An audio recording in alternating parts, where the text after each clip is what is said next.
Students, JEE mains 2026 का trigonometry का सबसे आसान क्वेश्चन, इजीएस्ट क्वेश्चन आइए देखा जाए। ट्रिग्नोमेट्री के 13 to 14 क्वेश्चंस में सबसे आसान क्वेश्चन इस साल 2026 में पूछा गया है। The value of cosec 10 degree minus root 3 sec 10 degree का वैल्यू बताना है। ऑप्शंस हैं 2, 6, 8 और 4। आइए 1 मिनट के अंदर इसके सॉल्यूशंस को देखने और समझने की कोशिश की जाए।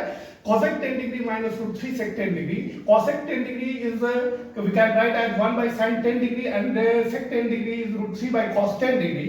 हम लोग एलसीएम लिए sin 10 degree into cos 10 degree, cos 10 degree minus root 3 sin 10 degree LCM के बाद हुआ।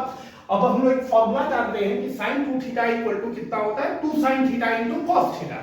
तो यहाँ पर हम लोग अगर 2 न्यूमरेटर और डिनोमिनेटर दोनों में मल्टीप्लाई कर दिया जाए तो यह एक फॉर्मेट हम लोग का आ जाता है 2 sin theta into cos theta that is sin 2 theta sin 20 degree and this is 2 cos 10 degree minus root 3 sin 10 degree and we can multiply and divide by 2, then it becomes half cos 10 degree minus root 3 by 2 into sin 10 degree। और हम लोग जानते हैं कि half जो value होता है वो sin 30 डिग्री का वैल्यू होता है और रूट 3 by 2 जो होता है वो cos 30 डिग्री का वैल्यू होता है। इस फॉर्मेट में लिखने से हमको एक आइडेंटिटी याद होगी कि sin a into cos b minus cos a into sin b, that is your sin a minus b, where a is 30 degree and b is your 10 degree.